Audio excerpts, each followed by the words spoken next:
وأشهد أن محمدا عبده ورسوله لا نبي بعده اللهم صل وسلم على نبينا محمد وعلى آله وصحبه ومن تبعهم بإحسان إلى يوم الدين وبعد.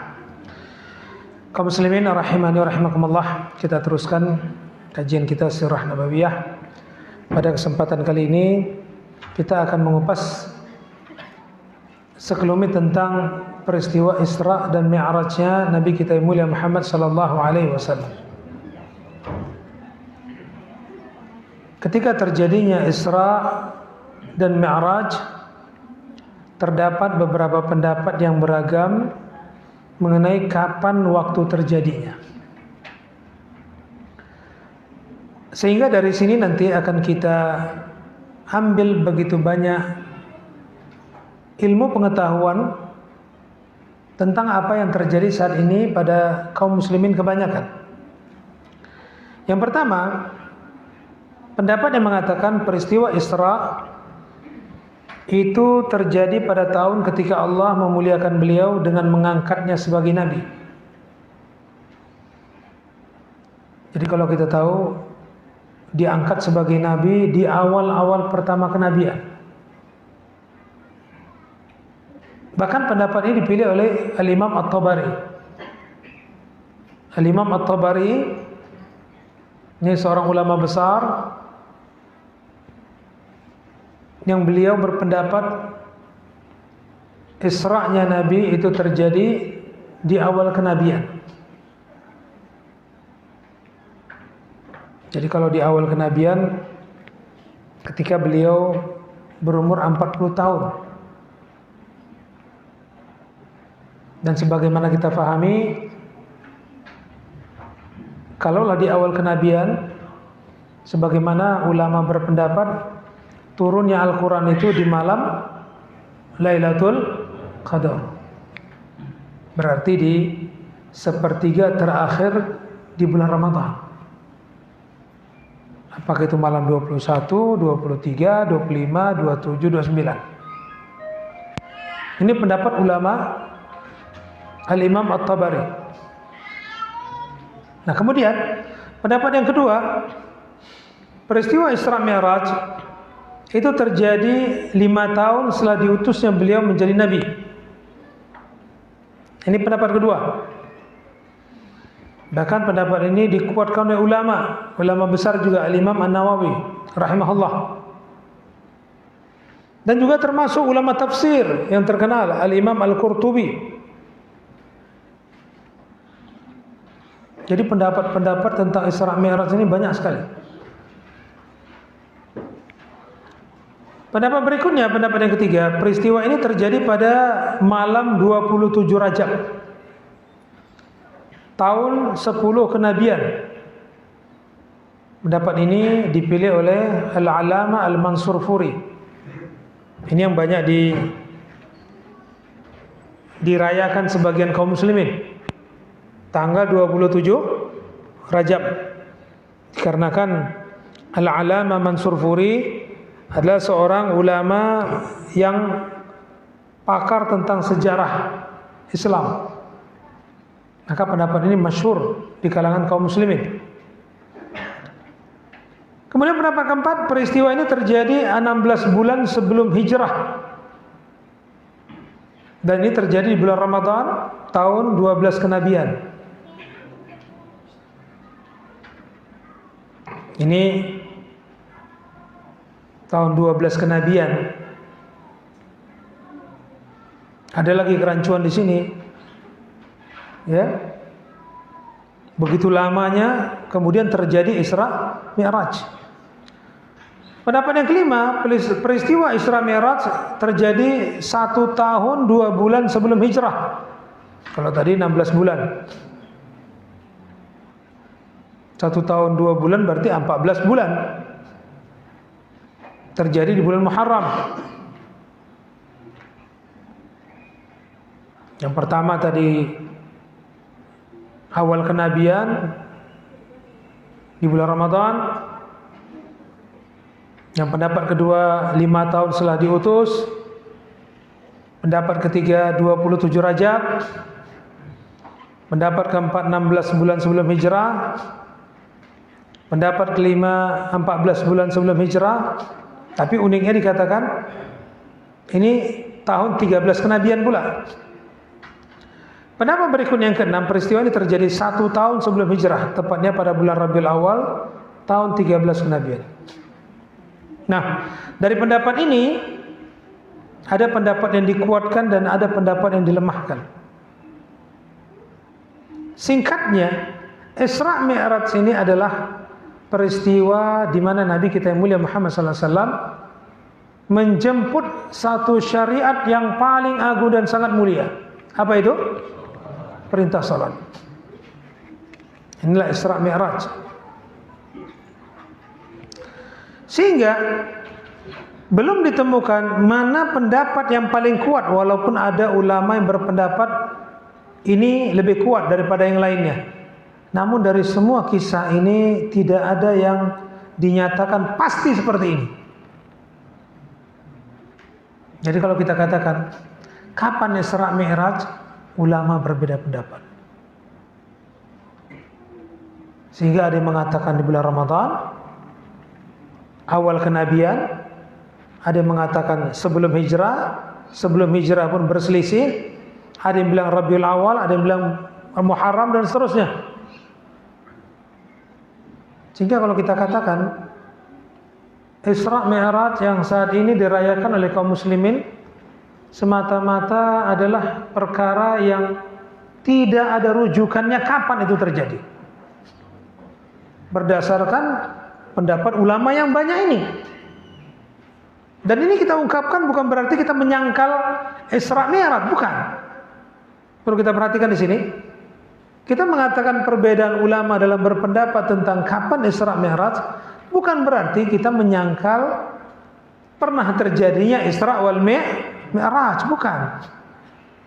Intinya tidak ada penetapan khusus kapan tepatnya terjadinya Isra Mi'raj. Itu maksudnya. Nah, para ulama menjelaskan keadaan terjadinya Isra Mi'raj. Ibnul Qayyim meriwayatkan dalam Sahih Rasulullah SAW diisrakan, dan perlu diketahui Isra adalah diperjalankannya pada malam hari, dan Nabi SAW diperjalankan beliau dengan jasadnya. Karena ada riwayat-riwayat dalam sejarah lainnya yang mengatakan Isra'nya Nabi kita yang mulia Muhammad SAW itu dengan ruhnya. Artinya beliau tidur, kemudian yang Isra' itu ruhnya. Pendapat yang benar adalah beliau SAW jasadnya dan ruhnya berangkat Isra' dan Mi'raj. Pada malam itu diisra'kanlah beliau SAW dengan jasadnya menuju Masjidil Haram, dari Masjidil Haram menuju Baitul Maqdis. Ya. Mengendarai burak. Nah, mengenai burak ini, pendapat mengenai burak ini unik-unik ya. Ada yang berkata burak itu sosok hewan yang bersayap seperti kuda yang berkepala wanita cantik. Sehingga saya teringat di tahun 70, teringat saya di rumah saya itu ada gambar burak. Tapi sekarang nggak ada lagi. Sekarang udah dibantah itu semua, bahkan tidak ada lagi. Saya teringat itu, ya, kuda yang bersayap, kemudian wajah wanitanya menghadap kan begini. Yang wanita cantik. Di atasnya ada tulisan Muhammad Rasulullah di atas tunggangan tadi. Ini sebagai pelecehan ya. Pelecehan. Disebutkan burak adalah hewan yang bersayap. Seperti kuda yang bersayap. Allahu a'lam. Ini keadaan burak. Adapun mengenai detailnya silahkan nanti di login, di searching di Google hakikat burak kan begitu ya. Namun saya mendapati beberapa keliruan kalau kita searching satu keadaan kemudian kita mendapatinya dalam bahasa Indonesia misalnya. Saya pernah searching satu peristiwa, kemudian saya klik dalam bahasa Indonesia. Kemudian saya berpendapat dengan pendapat itu. Tapi kemudian saya ragu, kemudian saya searching peristiwa itu, saya ketik dalam bahasa Arab. Maka peristiwanya berbeda. Masya Allah. Bisa terjadi perkara yang sangat berlawanan. Ini sebagai contoh. Makanya pentingnya kita di sini belajar bahasa Arab. Supaya nggak keliru. Karena terjemahan yang sudah sampai sama kita, bisa saja maksud daripada yang diterjemahkannya salah. Seperti itu lebih kurang. Nah, beliau sallallahu alaihi wasallam diisrakan dari Masjidil Haram menuju Masjidil Aqsa atau Baitul Maqdis. Kemudian di sana beliau mengendarai burak, ya, mengendarai burak dalam hal ini dari Masjidil Haram ke Masjidil Aqsa. Kemudian malam itu beliau dimi'rajkan dari Baitul Maqdis menuju langit dunia, dan Jibril, ya, Jibril ketika itu meminta izin untuk dibukakan pintu langit dunia pertama. Dibukakanlah pintu. Beliau melihat, sallallahu alaihi wasallam, beliau melihat bapaknya manusia. Siapa itu? Nabi Adam. Beliau memberi salam kepada Nabi Adam alaihissalam.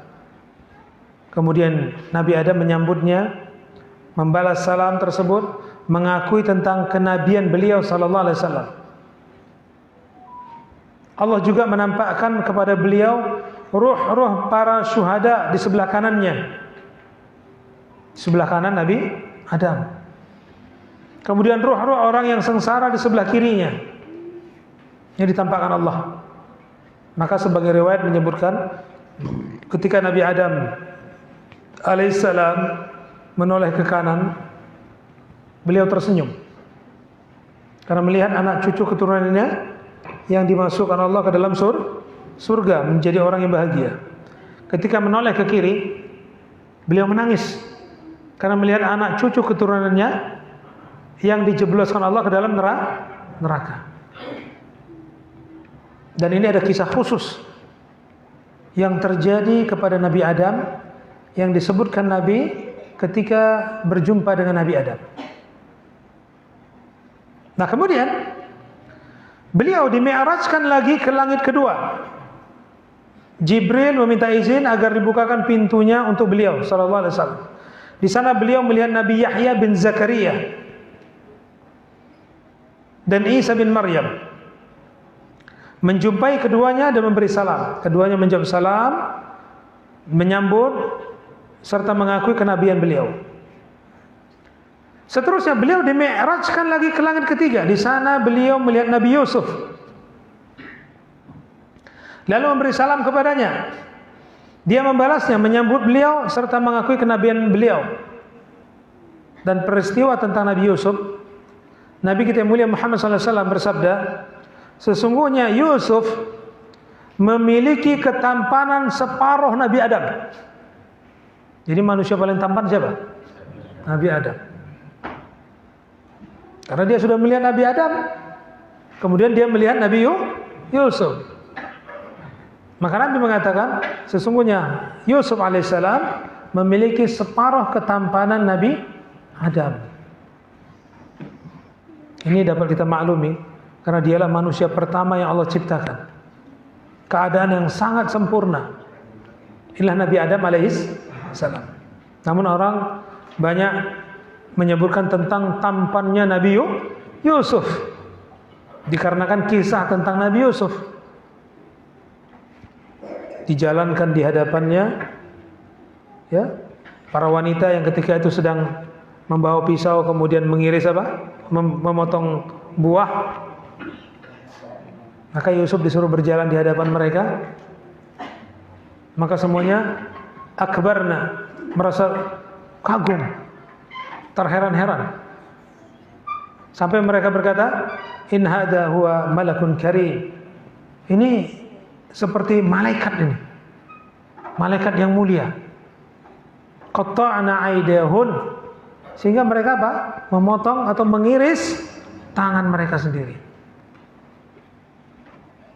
Saya teringat, ya, orang bisa tertegun dengan wanita, tapi ketika orang tertegun dengan pria, ini perkaranya sangat luar biasa, ya.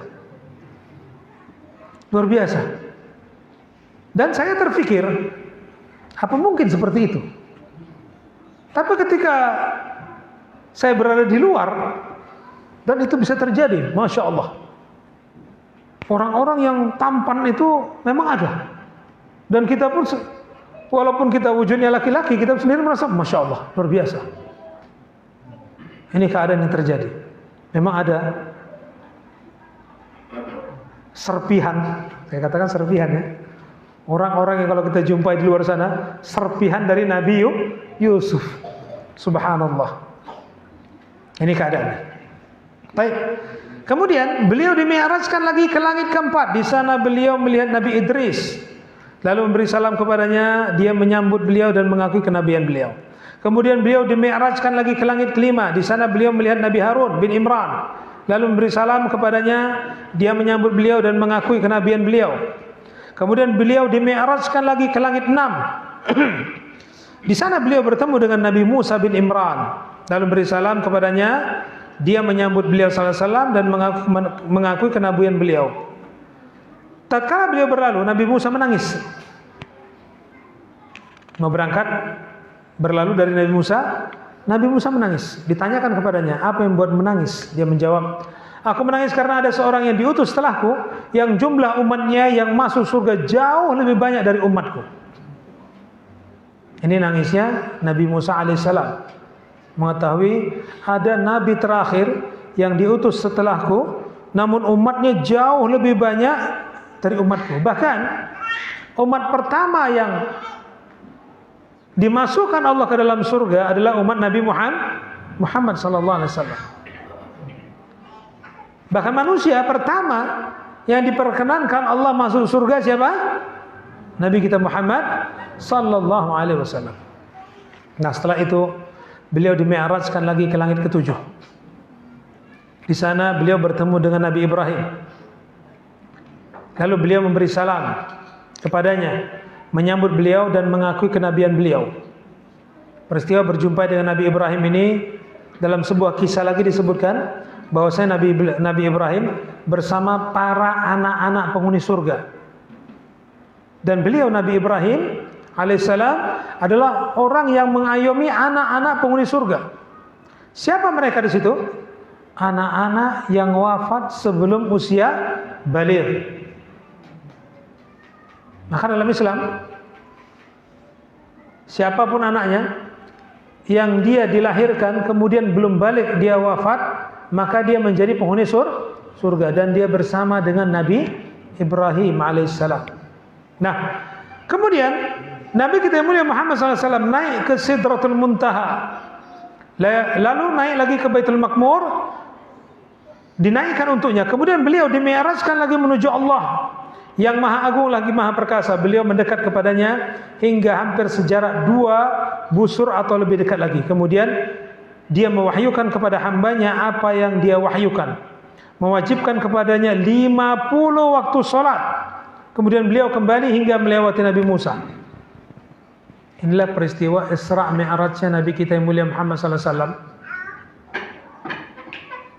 Diberikan syariat kepada Nabi kita, yakni perintah salat sebanyak 50 waktu. Ini awal perintah salat. Dapat kita bayangkan kalau sekiranya salat wajib itu 50 waktu. Allahu Akbar, la haula wala. Awalnya 50 waktu. Kita punya hanya kesempatan untuk makan aja. Makan kemudian tidur, habis itu harus makan dan tidur lagi. Qadarullah wa ma syaa fa'al. Kemudian beliau kembali hingga melewati Nabi Musa, turun lagi dari langit ke-7 sampai langit ke-6. Kita sebutkan di langit ke-6 ada Nabi Musa bin Harun, Musa bin Imran. Maka jumpa dengan Nabi Musa. Lalu Nabi Musa bertanya kepada beliau, apa yang diperintahkan kepadamu? Jawabnya 50 waktu sholat. Masya Allah. Maka Nabi Musa berkata, umatmu pasti tidak sanggup melakukan itu. Bayangkan, Nabi Musa bilang apa? Pasti nggak sanggup. Ini kalimat yang luar biasa ya. Umatmu pasti nggak sanggup. Kembalilah ke Rabbmu, mintalah keringanan untuk umatmu.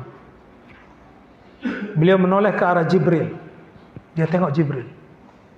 Jibril memberikan isyarat. Boleh juga dipertimbangkan, kira-kira begitu. Ya. Tapi isyarat. Dan Nabi faham. Oke, naik. Jibril membawa naik Nabi SAW menghadap Allah yang Maha Suci, Maha Tinggi lagi Maha Perkasa. Jibril berada di tempatnya. Ini lafaz Bukhari. Lalu Allah menguranginya menjadi 10 waktu. Ingat, naik pertama 10 waktu. Jadi nggak ada riwayat yang naik sekali 45, turun, tanya lagi berapa 45, naik lagi 40, berapa, turun lagi, naik lagi. Riwayat menyebutkan apa? Naik pertama langsung turun jadi 10. Menurut apa yang disebutkan oleh Syekh Safiur Rahman Al-Mubarakfuri. Nah kemudian peristiwa ini dikasih tahu lagi kepada Nabi Musa ketika melewati Nabi Musa di langit ke-6. Dia berkata kepada beliau, kembalilah lagi. Kembali lagi kepada Rabbmu dan mintalah keringanan. Maka beliau pun naik lagi. Ya, antara Nabi Musa dan Allah naik hingga akhirnya menjadikannya 5 waktu sholat. Dalam keterangan ini ada kalimat mondar-mandir tapi nggak disebutkan berapa kalinya. Tapi dalam keterangan yang singkat ini berarti Nabi hanya naik 2 kali. Naik pertama turun jadi 10, naik lagi turun jadi 5. Ini keringan dari Allah Subhanahu wa taala. Kemudian lewat lagi dengan Nabi Musa. Ditanya berapa waktu? 5 waktu. Kata Nabi Musa, naik lagi. Minta keringanan kepada Rabbmu. Lalu beliau SAW menjawab, sungguh aku malu kepada Rabbku. Aku rela dengan hal ini dan menerimanya. Setelah beliau menjauh dari Nabi Musa, terdengarlah suara menyeru, aku telah memberlakukan farduku dan telah memberikan keringanan kepada hambaku. Bahkan sebagian riwayat menyebutkan, sesungguhnya 5 waktu sholat sama nilainya dengan 50 waktu sholat pertama kali diperintahkan Allah kepada kita. Setelah diringankan, yang awalnya 50 waktu sholat itu sama nilainya dengan 5 waktu sholat. Sehingga kalau kita mau ambil perkiraan akal kita, maka setiap waktu sholat yang 1 kali kita kerjakan, pada hakikatnya kita melaksanakan 10 kali sholat. Seolah-olah seperti itu.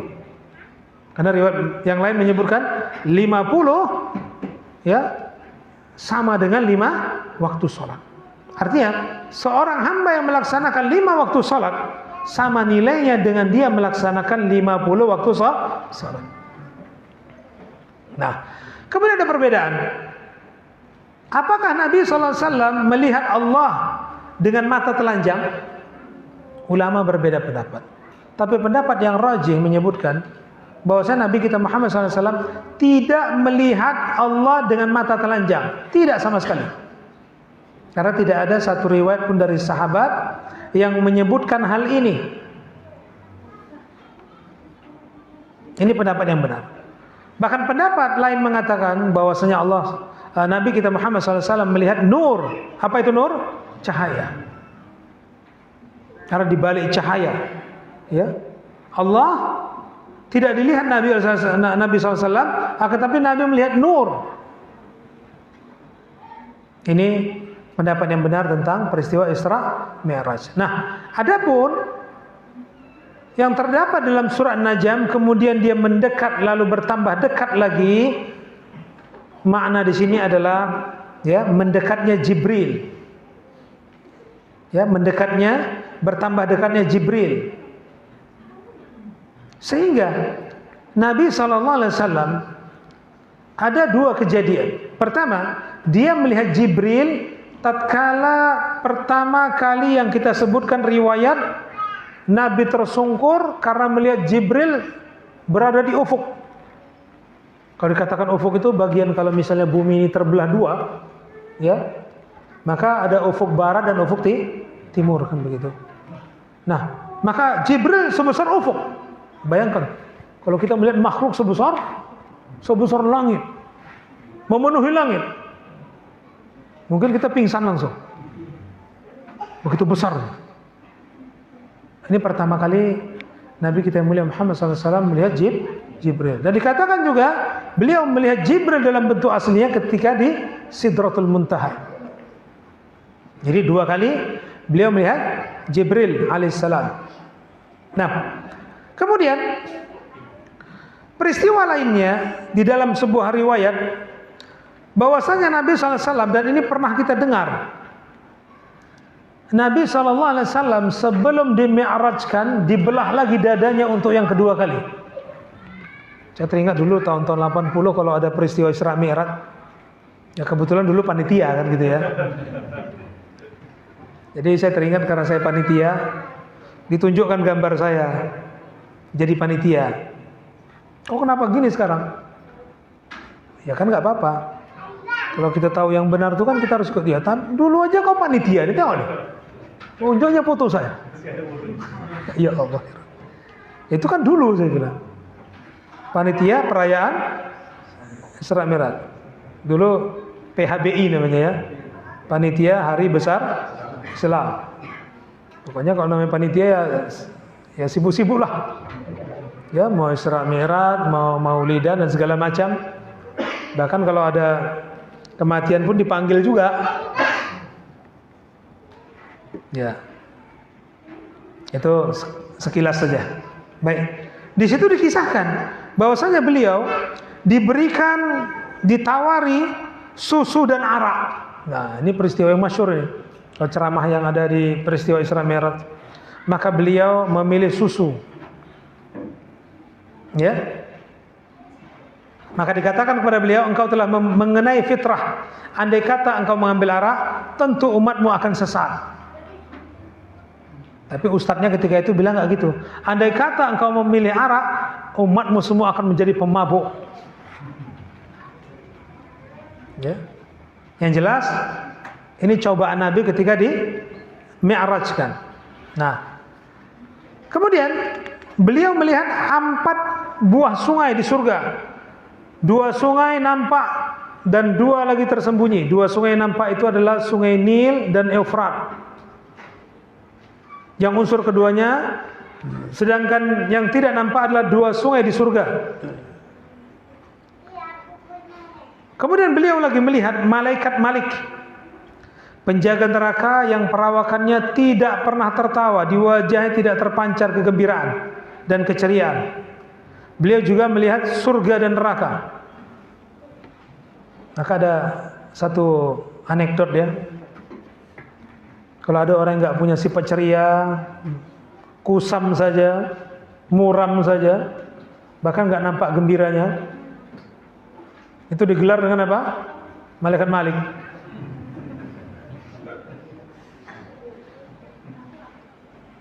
Kemudian beliau SAW melihat pemakan harta-harta anak yatim secara zalim. Mereka memiliki bibir seperti bibir unta. Mulut-mulut mereka dilempari dengan sepotong api dari neraka, seperti batu sebesar genggaman tangan, lalu keluar dari dubur-dubur mereka. Bayangkan, mulutnya terbuka, bibirnya seperti bibir unta, ya, memble. Ketika terbuka dilemparlah, ya, masuklah sebesar kepalan tangan manusia, api-api dari neraka masuk ke mulutnya, kemudian keluar dari duburnya. Maka ini urusan yang sangat perlu kita menjadikan perhatian ya. Orang yang menjadi amanah dalam umat ini, terutama dalam memegang harta kaum muslimin, ya, dana sumbangan, ini kita berhati-hati. Karena apa? Karena kalau kita buka flyer sumbangan untuk bangun pesantren misalnya, orang mau nyumbang ke situ karena ada tulisan bangunan pesantren. Tapi pengelolanya mengambil keuntungan dari situ. Nah, ini bahaya. Sehingga ini menjadi dana umat yang seharusnya jatuh kepada umat, tetapi apa? Yang terjadi, orang memanfaatkan dana umat. Kalau kita katakan orang mau nyumbang dikarenakan untuk pesantren, dan seterusnya. Atau mungkin sumbangan untuk yatim du'afa, yatim dan orang-orang miskin. Orang memberi sumbangan karena tahu, oh ini untuk yatim du'afa, maka dia menyumbang. Kalau tahu itu untuk yayasan dan dimanfaatkan untuk pimpinan yayasan, orang nggak akan mau nyumbang. Kan jelas ya. Kalau tahu ini dana sebenarnya bukan untuk yatim du'afa, tapi untuk pimpinan yayasan, orang nggak akan nyumbang. Tapi karena disebutkan untuk yatim du'afa, orang nyumbang. Maka kita berhati-hati. Beliau melihat para pemakan riba yang memiliki perut-perut yang buncit karena kondisi ini, mereka tidak mampu untuk beranjak dari tempat mereka. Ketika itu mereka dilintasi oleh keluarga Fir'aun. Saat mereka masuk neraka, mereka menginjak-injak pemakan riba tersebut. Jadi pemakan riba itu digambarkan sebagai orang yang perutnya besar sekali. Ya, kemudian dengan perut besarnya dia tak bisa bergerak. Dan ketika dia nggak bisa bergerak, maka rombongan Fir'aun yang ketika itu mau masuk neraka memijak-mijak dia, terinjak-injaklah dia. Ini gambaran yang diperlihatkan oleh beliau sallallahu alaihi wasallam. Kemudian beliau melihat para penzina. Di antara tangan-tangan mereka terdapat daging-daging gemuk dan segar, dan di sampingnya terdapat daging bernanah dan membusuk. Mereka memakan yang bernanah dan membusuk tersebut dan membiarkan yang gemuk dan segar. Artinya ada yang halal tetapi mengambil yang haram. Ini keadaan penzina. Ya, ada istri tapi cari perkara maksiat di luar. Ini penzina. Maka digambarkan seperti ini. Beliau melihat wanita-wanita yang suka membawa masuk lelaki asing ke dalam rumahnya. Ini larangan ya. Memasukkan pria asing ke dalam rumah kalau suami tidak ada. Kecuali yang memang orang yang diketahui oleh suami, misal boleh jadi itu adik ipar, abang ipar. Artinya apa? Abangnya istri atau adik istri. Ini kan gak asing namanya, dikenal. Atau pakciknya istri dari pihak bapaknya, atau pakciknya istri dari pihak mamanya, dan seterusnya. Yang ini masih ada hubungan nasab dengan istri. Ini artinya nggak asing. Tapi kalau orang asing nggak diketahui, nggak diizinkan. Maka gambarannya beliau melihat wanita-wanita tadi yang memasukkan orang asing ke dalam rumahnya sedang bergelantungan dengan payudara mereka. Wala'iyadzubillah. Ini hukuman. Kemudian beliau melihat lagi rombongan niaga penduduk Mekah sepulangnya dan ketika pergi. Beliau telah menunjukkan kepada mereka perihal unta mereka melarikan diri dan meminum air milik mereka. Air minum ini ada dalam wadah yang tertutup saat mereka tertidur. Lantas beliau meninggalkan wadah tersebut dalam posisi tertutup. Hal itu menjadi bukti akan kebenaran pengakuan beliau pada pagi hari malam Isra. Artinya begini, beliau diperlihatkan keadaan rombongan yang ingin menuju Makkah. Untuk membenarkan kisah ini, bahkan beliau mengatakan salah satu tunggangan mereka lepas. Jadi ketika Abu Jahal atau Abu Lahab yang ketika itu Nabi SAW berkata, aku Isra ke Baitul Maqdis dan dimi'rajkan, mereka menyangkal. Maka Nabi memberikan bukti seperti ini. Akan ada rombongan yang menuju Mekah, kejadiannya seperti ini dan seperti ini. Untuk membenarkan perjalanan beliau sallallahu alaihi wasallam. Nah, pada pagi harinya juga di tengah kaumnya beliau menyebutkan tanda-tanda kebesaran Allah. Bahkan ini membuat ya kedustaan, penyiksaan menjadi-jadi kepada pengikut beliau dan beliau sendiri. Hingga pada akhirnya di pagi harinya mereka bertanya kepada beliau sallallahu alaihi wasallam.